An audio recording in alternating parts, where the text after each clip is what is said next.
नमस्कार। आज मैं आपको एक ऐसी घटना के बारे में बताऊंगा जो ऑनर किलिंग की घटना थी, लेकिन मौके पर पहुंचकर देखने वालों की रूह कांप गई थी। 27 जुलाई 2015 की बात है। थाना मलिहाबाद क्षेत्र में एक बंशीगढ़ी का जंगल है। इस बीच जंगल में एक युवती और एक युवक, दोनों की उम्र लगभग 20-20 साल, उनकी डेड बॉडी बिल्कुल सटाकर एकदम सीधे सीधे, जैसे कहते हैं, दोनों की कोई विकृत नहीं, कोई ऐसी नहीं कि इधर उधर फेंकी हुई हो, लाकर दोनों की बॉडी रखी गई थी। कहीं और इन्हें मार कर पीट कर दोनों की मृत्यु हो चुकी थी। दोनों के चेहरे बुरी तरह से कुचले हुए थे। सूचना मिली, जो सेट क्राइटेरिया है, जो सेट पैटर्न है, या जो सेट एसओपी है, सूचना मिलते ही, चूँकि 2 लोगों की सूचना थी, 2 लोगों की मृत्यु की सूचना थी, और ये सूचना उस गांव के का जो ग्राम चौकीदार होता है, निहाल पासी, इसने थाने आकर दी कि साहब 2 लोग वहाँ पर मरे पड़े हैं। दोनों बिल्कुल नौजवान हैं, एक लड़का है, एक लड़की है। लड़की के बारे में बताया कि वो सलवार सूट पहने हुए है, और लड़के के बारे में बताया कि वो टी शर्ट और पैंट पहने हुए हैं। निहाल पासी की सूचना पर फौरन फौती सूचना दर्ज की गई। फौती हमारे ख्याल से उर्दू या पर्शियन वर्ड है, पुलिस में बहुत इस्तेमाल किया जाता है। फौती का मतलब फौत से है। फौत का मतलब मृत्यु से, डेथ से, यानी 2 लोगों की मृत्यु हुई है, ऐसी सूचना, ऐसी एफआईआर दर्ज की गई, जिसमें कंप्लेनेंट था उस गांव का ग्राम चौकीदार। चूँकि उन दोनों को वो भी नहीं पहचानता था, तब तक वहाँ भीड़ लगी थी गांव वालों की, वो भी नहीं पहचानते थे, उन दोनों के बारे में किसी को कोई आइडिया नहीं था, इसलिए सूचना फौती लिखी गई। फ़ौरन मौके पे inspector Malihabad, CO Malihabad, SP rural यानी एसपी देहात का क्षेत्र है, और चूँकि डबल मर्डर की सूचना थी, तो मैं भी समय निकाल कर भाग के वहाँ गया मौके पर। मौके पर काफ़ी भीड़ लगी हुई थी, कोई भी इन दोनों डेड बॉडीज़ को पहचान नहीं पा रहा था। खैर, वहाँ पर आगे की जो कार्रवाई होती है, उसमें पंचायतनामा भरा गया और पोस्टमार्टम के लिए उन दोनों को लखनऊ केजीएमसी के पास में बने पोस्टमार्टम हाउस में भेज दिया गया। अगले दिन यानी 28 तारीख को पोस्टमार्टम रिपोर्ट आ गई, हमारे कार्यालय में आती है, एक थाने पर जाती है, और एक कॉपी वो अपने पास रखते हैं। पोस्टमार्टम देखा गया। पोस्टमार्टम रिपोर्ट में दोनों की मृत्यु वो एंटीमार्टम इंजरी की वजह से हुई है, और इंजरीज़ बहुत ज़्यादा लिखी हुई थी, हमारे ख्याल से 25-25, 30-30 इंजरीज़ उसमें लिखी हुई थी। Cause of death due to antemortem injuries. थाने पर जैसे ही पोस्टमार्टम रिपोर्ट पहुंची, उस फौती सूचना को हत्या में तत्काल चेंज किया गया, तरमीम किया गया। तरमीम करना कहते हैं कि धाराओं को, जो कोई धारा नहीं थी, फौती इन्फॉर्मेशन थी, और उसको 302 आईपीसी हत्या की धाराओं में तरमीम कर दिया गया, यानी बदल दिया गया। वहाँ पर तब तक हल्का हल्का ये पता लगने लगा था कि 2 लोग गायब हैं काफ़ी दिन से, एक लड़का और एक लड़की, वहीं एक पास की गांव से, सिगरा मऊ, वो भी थाना मलिहाबाद में पड़ता है, और हो सकता है ये इन्हीं दोनों की लाश हो, या इन्हीं दोनों की ये डेड बॉडी हो। दोनों के घर पे पुलिस बताने गई थी, लेकिन वहाँ से सारे लोग भाग गए थे। न तो लड़की के घर में उनके भाई, चचेरे भाई और लड़की के पिता, वो भी नहीं मिले, और न ही लड़के के घर में जो सूरज नाम का था लड़का, धानुक, उसके घर में ही कोई मिला। और जो और आसपास के लोग थे, सब ने उसकी शिनाख्त करने से इनकार कर दिया। पोस्टमार्टम के बाद परिजनों को लाश सौंपी जाती है, और अगर परिजन नहीं है, लावारिस है लाश, तो 72 घंटे तक उसको फ्रीज़र में रखा जाता है। ऐसा प्राविधान है कि 72 घंटे तक लावारिस लाश का कोई अंतिम संस्कार नहीं किया जाएगा। या तो इस बीच में कोई आ जाएगा, वरना फिर ये सरकारी तौर पर जो भी जिस धर्म की वो डेड बॉडी होगी उसके धार्मिक रीति रिवाज के अनुसार उसका अंतिम संस्कार पुलिस कराएगी, यानी सरकार कराएगी। ऐसा लगा कि दोनों में से किसी की बॉडी लेने कोई नहीं आया। इसी बीच में 2 महिलाएं वो आईं और उन्होंने कहा, साहब, एक ने कहा ये मेरी बेटी है और दूसरी ने कहा कि ये मेरी बहन की बेटी है, यानी मृतका की माँ और मृतका की मौसी। उनसे कहा गया ठीक से पहचान लीजिए। उनका, साहब, मैंने बिल्कुल ठीक से पहचान लिया है, ये हमारी बेटी है और काफ़ी दिन से वो गांव से गायब है। और उसने बताया कि किसके साथ गायब है, उसका भी नाम पता बताया गया। खैर, कोई नहीं आया तो वो दोनों महिलाएं ही अपनी बेटी की लाश को लेके शमशान घाट तक गईं और शमशान घाट पे रहने वाले जो अंतिम क्रिया या जो ये लास्ट राइट्स होते हैं उनमें जो लोग कराते हैं उनसे मिल मिला के उन अपनी बेटी का दाह संस्कार करके अपने घर चले गए। लेकिन पुलिस को पता लग गया कि ये जो पुरुष है वो कौन है और महिला कौन है। बहुत तलाश की गई, कुछ पता नहीं लगा। 27 जुलाई से लेके धीरे धीरे ये 4 दिन 5 दिन हो गए।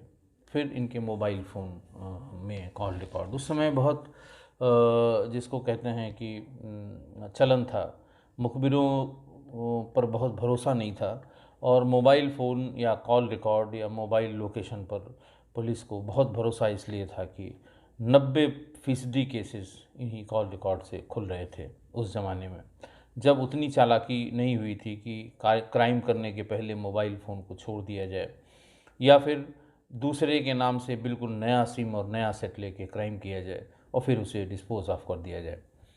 खैर, वहाँ गांव से लोगों को, सारे लोगों के, लड़की के परिजनों के और लड़के के परिजनों के नंबर मिल गए। नंबर को सुना जाने लगा और धीरे धीरे उनकी लोकेशन मिलने लगी। ये बातचीत से धीरे धीरे अब चीज़ें पता लगने लगी। एक सब इंस्पेक्टर उस गांव में बराबर मुस्तकिल बना रहा कि किस तरह की सूचनाएं वहाँ से मिलती हैं। ये पता लगा कि जो मृतका थी उसका नाम सरोज उर्फ बउआ था, उसके पिता का नाम राम अवतार था, राम अवतार पाल। उसकी उम्र करीब 20 वर्ष थी और जो मृतक था वो था सूरज धानुक, सन ऑफ शुक्ला धानुक। इसकी उम्र 21 वर्ष थी। सरोज का विवाह उस समय 2.5 साल पहले वहीं ककराला गांव के एक मंजेश सन ऑफ मिश्री लाल से हुआ था और उसके 8 माह का एक पुत्र भी था। लेकिन सरोज और सूरज, इन दोनों का विवाह से पहले से ही प्रेम संबंध रहा था और विवाह के बाद भी इन दोनों में बराबर बातचीत होना और मिलना जुलना जारी रहा। सूरज वो सरोज से मिलने के लिए सरोज के ससुराल ककराला बराबर किसी न किसी बहाने से जाता था और किसी भी तरीके से, बताते हैं, कभी फेरी वाला बन के, कभी कुछ बन के ये उससे मिल आता था और इसी तरह से ये लुका छिपी की बात चलती रही। वो घटना के 2 दिन 3 दिन पहले, करीब घटना से पहले करीब वो 1.5 महीने मायके में रह के ससुराल के लिए निकली। अपने ससुराल ककराला वो पहुंच गई। वहाँ से सूरज भी पीछे पीछे, चूँकि वो मायके में रह रही थी और वहाँ इन लोगों की ज़्यादा नज़दीकी भी थी और वहाँ इनके मिलने के तरीके भी थे, चूँकि एक ही गांव के थे। बाहर के किसी आदमी के आने जाने पर गांव में कम से कम उसका पता लग जाता है और रोक टोक करते हैं लोग, लेकिन चूँकि दोनों गांव के ही थे इसलिए ये करीब करीब 1.5 महीने जब तक वो मायके में रही बराबर मिलता रहा। जब वो ससुराल गई, ससुराल से उसको लेने के लिए कोई आया था और पीछे पीछे सूरज भी उसके ससुराल चला गया। अपनी माँ को उसने ये बताया कि मैं दिल्ली जा रहा हूँ नौकरी करने, कुछ पैसा कमा के लाऊंगा, पैसे की दिक्कत है। माँ को लगा कि बेटा हमारा नौकरी करने गया है, लेकिन सूरज नहीं गया था दिल्ली, बल्कि वहीं पास में शंडीला और हरदोई के आसपास अपना जो मज़दूरी का काम था वो करता था, और रात में जहाँ सभी मज़दूर एक साथ सोते हैं वहाँ पर वो आराम करता था। सरोज, इसी बीच में वहाँ संडीला में एक शीतला माई का मेला लगता है। सरोज ससुराल से तमाम और औरतों के साथ गांव की शीतला माई का मेला देखने गई। वहीं पर इसकी फिर सूरज से मुलाकात हो गई। दोनों मेला खूब घूमे और शाम को वहाँ से सूरज और सरोज दोनों ही अपने घर आए, मतलब महिला के ससुराल में वहाँ आए।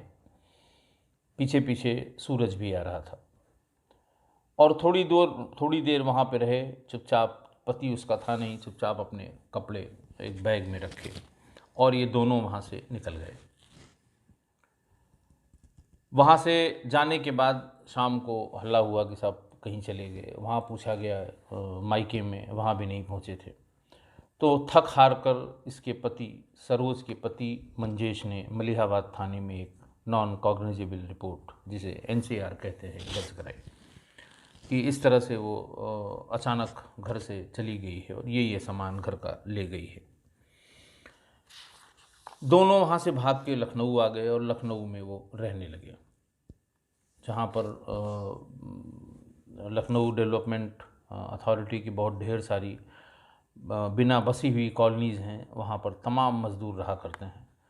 एक ही बिना बसी हुई, जिसको मतलब जिसमें आवासित लोग नहीं हैं, खाली हैं वो, अभी उनका किसी टेक्निकल ग्राउंड पे उनका आवंटन नहीं हुआ है या निर्जन स्थान पे हैं, लोग नहीं आते हैं, तो वहाँ ये दोनों रहने लगे और अपना मजदूरी करके जीवन यापन करने लगे। सरोज के पति मंजेश, भाई और दूसरे रिश्तेदार बराबर सरोज को ढूंढते रहे।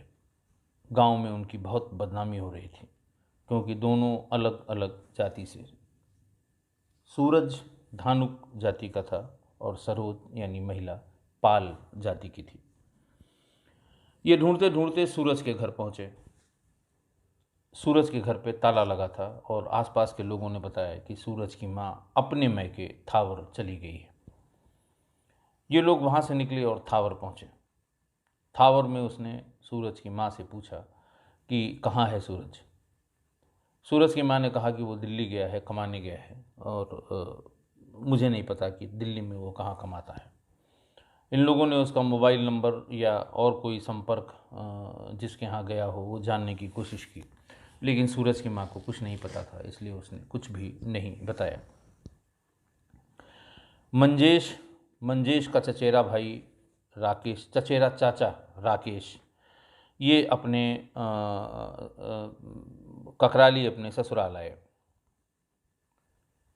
वहाँ वो सरोज के भाइयों से और उनके रिश्तेदारों से मिले कि इतना दिन हो गया है, इसका पता नहीं लग रहा है, क्या किया जाए। हम भी बहुत बदनामी हो चुकी है हमारी गांव में। और इधर सरोज के जो घर वाले थे, मतलब लड़की के जो घर वाले थे, वो भी यही शिकायत करते रहे कि बड़ी बदनामी हो गई, इनका पता नहीं लग रहा है कि कहाँ चले गए हैं। वहीं अपने ससुराल में अपने सालों के साथ रात भर और दिन भर वो अपनी परेशानी बांट रहा था और ये कोशिश कर रहा था कि कुछ भी करो, लेकिन इनका पता लगना बहुत ज़रूरी है। इस बदनामी को कैसे भी ख़त्म करना है। दूसरे दिन शाम को वो घर पे बातचीत ही कर रहा था, तभी सरोज यानी लड़की का फ़ोन अपने पति यानी मंजेश के फ़ोन पर आया। सरोज ने कहा कि मैं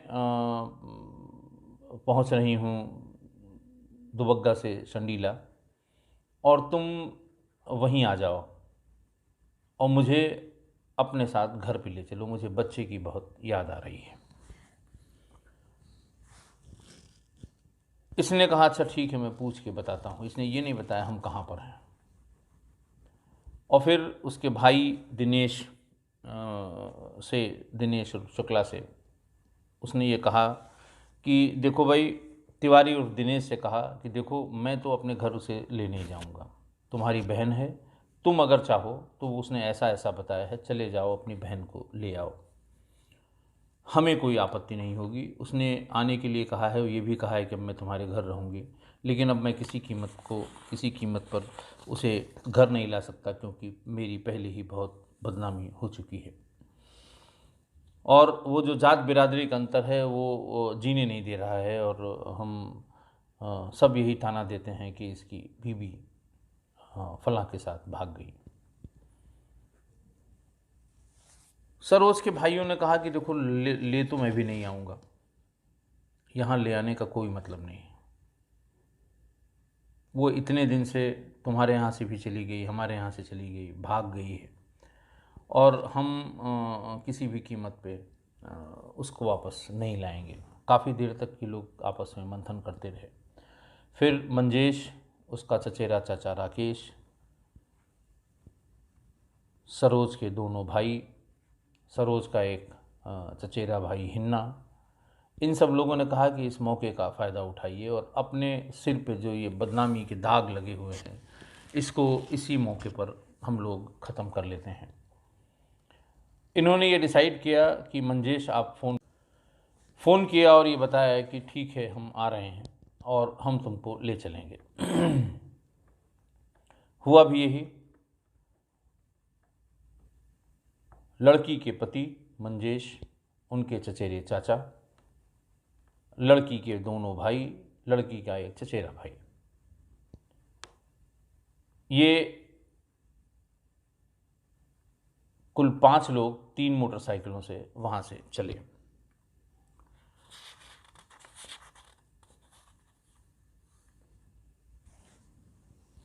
वहाँ से ये 5 लोग चले, मंजेश, चचेरा चाचा राकेश, और अंधे की चौकी के पास से होते हुए, जब वहाँ से चले तो अंधे की चौकी से पास होते हुए, कसबंडी कला होते हुए 11 बजे इसे सरोज, इसने जहाँ पे कहा था वहाँ पर इसे मिल गई। सरोज से इसने पूछा कि सूरज कहाँ है। उसने कहा सूरज भी बस आधे घंटे पहले हमको यहाँ से छोड़ के बालागंज की तरफ गया है। बाकी लोग सरोज के साथ यहाँ खड़े रहे, और सरोज का चचेरा भाई हिना और उसका पति मंजेश, ये दोनों मोटरसाइकिल से वहाँ से निकल गए बालागंज की तरफ उसको ढूंढने के लिए। बालागंज से थोड़ा पहले ही सूरज मिल गया। इन्होंने सूरज से कहा कि देखो, तुम अभी उसको छोड़ के आए हो, मुझे पता लगा है, हम लोग इसीलिए तुमको लेने आए हैं कि आज हम लोग गांव में बैठेंगे, सब लोग हमारे साथ हैं, इसके सब सरोज के भाई लोग भी हैं और मैं भी हूँ, हमारे ये चाचा हैं, हम लोग सब लोग मिल बैठ के, और जो तुम्हारी मर्जी हो, जो तुम्हारे हिसाब से जो सही है, सही लगता है तुम्हें, वैसा हम लोग फैसला बैठ के कर देंगे। और फिर उसी फैसले के मुताबिक भाई तुम जहाँ रहना चाहो तुम रहो, और हमें अगर संबंध विच्छेद करना है तो हम संबंध विच्छेद कर लेंगे, दूसरी शादी कर लेंगे। ऐसा समझा कि उसको वहाँ से बालागंज के थोड़ा पहले से, जहाँ पर इसको पकड़ा था सरोज को, वहाँ तक ले आए। दोनों का आमना सामना कराया। शंका दोनों को हो रही थी कि मामला कुछ गड़बड़ है, क्योंकि ये 2 लोग थे और सामने 5 लोग थे। लेकिन पहले से तय कर रखा था इन लोगों ने कि इनको किसी भी तरह से भनक नहीं लगने देनी है। उन दोनों ने पूछा कि अब कहाँ ले चलें, उनका गांव चलो। भाइयों ने कहा कि हम अपने यहाँ तुमको ले चलेंगे, और वहीं पर ये आए हुए हैं, ये रुके हुए हैं 2 दिन से, वहीं और 4 बड़े बुजुर्गों को बुला के, और इस बार फाइनल फैसला कर देंगे कि इसमें होना क्या है। जो तुम चाहोगे वही फैसला कर देंगे। 4 बुजुर्ग बैठ के उस बात को कर लेंगे, तो जो हम लोगों को जगह जगह बार बार बदनामी का सामना करना पड़ रहा है, वो बदनामी हमारी बंद हो जाएगी। ऐसा कह के वो इसको सरोज को, यानी लड़की को, उसका पति और उसका भाई, ये एक मोटरसाइकिल पर लेके चले गए। इन लोगों ने पहले से कुछ तय कर रखा था कि करना क्या है ये। और उसके बाद पीछे से सूरज को बिठा के उसका सरोज का दूसरा भाई और सरोज के उसके चाचा, चचेरा चाचा मंजेश का। ये 3 लोग इस पे बैठ के और एक अकेली एक दूसरी मोटरसाइकिल पे 2 लोग बैठ के ये वहाँ से चल दिए। ये दुबग्गा बाईपास से सीतापुर बाईपास पर आ गए। सीतापुर बाईपास से ये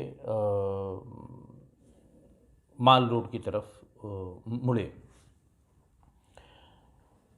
सरोज पति और भाई की मोटरसाइकिल पर और सूरज सरोज के भाई दिनेश और शिव कुमार के साथ बैठा हुआ था।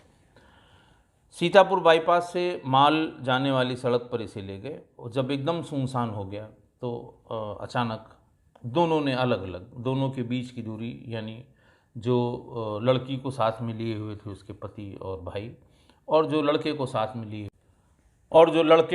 में लिए हुए थे वो, इन दोनों में आपस में बातचीत भी हुई। पहले सरोज के साथ जो लोग थे उन्होंने ये बताया कि काफ़ी देर हो गई है, 2 मिनट हम लोग नेचर कॉल है, पेशाब कर लें, उसके बाद फिर आगे चलेंगे।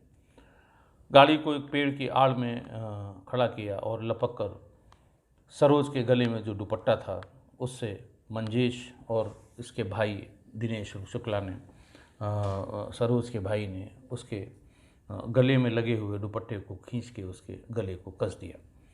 थोड़ी देर में वो बेहोश हो गई। बेहोश होने के बाद उसके सिर पे बेतहाशा पत्थर से डंडा ढूंढ के ले आए। डंडे से गाड़ी में जो टूल बॉक्स में जो बड़े रिंच और प्लास थे उनसे बुरी तरह से उसके चेहरे को, शरीर को क्षतिग्रस्त कर दिया। जब ये इंश्योर कर लिया कि अब इनकी मृत्यु हो चुकी है, इनमें कोई, इसकी मृत्यु हो चुकी है और इसके शरीर में कोई दम नहीं है, वो वहाँ से आगे बढ़े।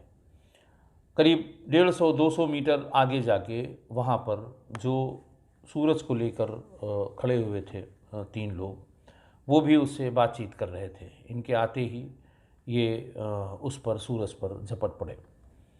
सूरज थोड़ा मुश्किल से काबू में आ रहा था, शरीर से मजबूत था, तो कोई रस्सी उनके पास नहीं थी, वहाँ तो दुपट्टे से इन्होंने कस दिया।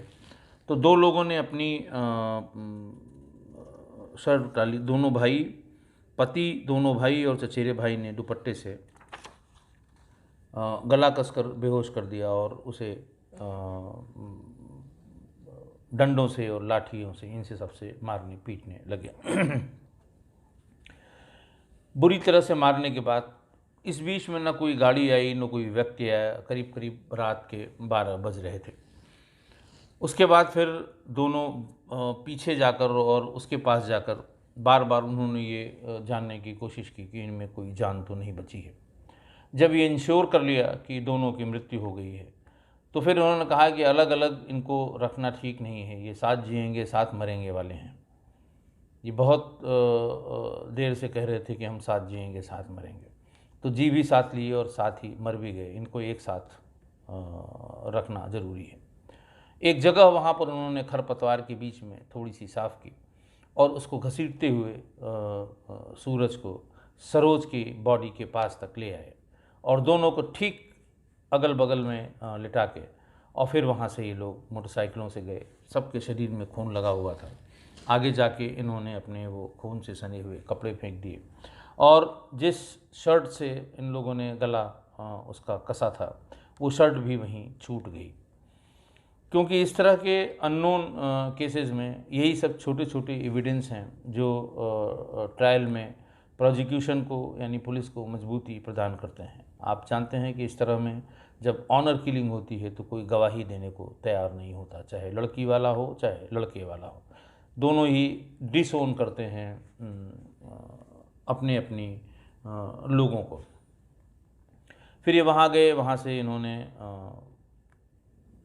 ये नहाए धोए रात में ही और सवेरे ही अब सारे लोग अपने अपने घरों से फरार हो गए। इसीलिए इनमें से कोई भी, इनके परिवार से कोई भी इनको पहचानने के लिए नहीं आ रहा था और इनको ये लग रहा था कि अगर पहचान में नहीं आएगी बॉडी तो हम लोग साफ साफ बच जाएंगे। लेकिन सर्विलांस से एक एक कॉल, उनकी डिटेल, उनका मूवमेंट, कहाँ पर कितनी देर रुके, बॉडी जहाँ पर मिली वहाँ कौन पहले पहुँचा, कौन बाद में पहुँचा, कहाँ पर इनका मारा जाना प्रतीत होता है और फिर कहाँ से घसीट के दोनों को एक साथ लाया जाना प्रतीत होता है। इन सब को मिला के और फिर 5 अगस्त को इन सब को मिला के, लेकिन इनमें से कोई तब तक मिला नहीं था। 5 अगस्त 2015 को जब दिनेश और शिव कुमार की गिरफ्तारी हुई, तो जो सर्विलांस के माध्यम से जो मिसिंग कड़ियाँ थीं इसमें, उनको दुरुस्त किया गया और ये पूरी जो बात मैंने कैसे कैसे इन लोगों ने किया था, ये पूरी बात पता लगी। इसके पहले जब CDR के मिलान से, डाटा के बहुत ढेर सारे डाटा के एनालिसिस से ये तो पता लग गया कि ये ऑनर किलिंग है। ये भी पता लग गया कि इस किलिंग में दोनों के परिवार के लोग शामिल हैं, मौके पर हैं। लेकिन ये कैसे हुआ होगा, क्या हुआ होगा, इसमें तमाम डिस्क्रिपेंसीज थीं, तमाम ऐसी कड़ियाँ थीं जिसको हम लोग एक्सप्लेन नहीं कर पा रहे थे। उन सारी कड़ियों को इन दोनों की गिरफ्तारी के बाद एक्सप्लेन किया। मैंने आपको पहले ही बताया कि ऑनर किलिंग में सब अपनों ने ही मारा, बोलने को तैयार नहीं था कोई, बॉडी ले जाने को तैयार नहीं था कोई। माँ, बेचारी माँ ही थी, वो किसी तरह से ले गई और किसी तरह से उसने उसका अंतिम संस्कार किया। तो ऑनर किलिंग की घटनाओं में जब लोग अपनों को डिसोन करते हैं तो पुलिस के लिए सबसे ज़्यादा दिक्कत होती है। ये तो अच्छा था कि ये मुकदमा गांव के एक चौकीदार, हालांकि वो भी उसी गांव का था, गांव के चौकीदार से लिखवाया गया था। गवाही देने को कोई तैयार नहीं था। फॉरेंसिक एविडेंस जितनी थी उसी को इकट्ठा करके और फिर कई बहुत ही लंबी विवेचना के बाद इसमें चार्जशीट सबमिट की गई। मैं बहुत स्पष्ट नहीं बता पाऊँगा कि 5 साल पहले की इस घटना में ट्रायल में क्या हुआ, या फिर ये केस अभी तक ट्रायल में आया भी कि नहीं आया। जो मुलजिम पकड़े गए थे, बाकी भी बाद में पकड़े गए, जो पकड़े गए थे, क्या वो अभी तक जेल में हैं कि उनकी ज़मानत हो गई है, ये बहुत इसकी जानकारी नहीं है। लेकिन चूँकि हम सारे लोग, सारे अधिकारी उस समय मौके पर गए थे और इतनी विभत्स तरीके से लड़का लड़की को मारा गया और पता न लगना, इसका एक ही गांव का होने के बावजूद ये पता न लगना, न लड़की वाले कुछ बोलने को तैयार, न लड़के वाले कुछ बोलने को तैयार। तो ये स्थिति किसी भी ऐसी हत्या में, जो ऑनर किलिंग, जो अपने आप को सामाजिक रूप से अपनी बदनामी को छिपाने के लिए या अपने जो समाज के नियम कानून बने हैं उनको फॉलो न करने पर जो ये दंड लोग देते हैं, जो मतलब शुद्ध क्राइम की श्रेणी में है, लेकिन उसको सामाजिक तौर पे उसको स्वीकार करते हैं, जिसके कारण ये अदालतों में इनकी गवाहियाँ नहीं होती हैं और 90% केसेस इस तरह के छूट जाते हैं। केवल और केवल वही केसेस जो कंटेस्टेड होते हैं, जिनमें दोनों में से किसी एक परिवार जिनका नुकसान हुआ है वो अदालतों में लड़ता है, गवाही देता है, परसू करता है, वकील अच्छा करता है, सिर्फ वही शायद उसको अंजाम तक पहुंचा पाएँ। लेकिन ऑनर किलिंग के मामले में ज़्यादातर केसेस कोर्ट तक पहुंचते ही दम तोड़ देते हैं। आज के लिए बस इतना ही। बहुत बहुत धन्यवाद।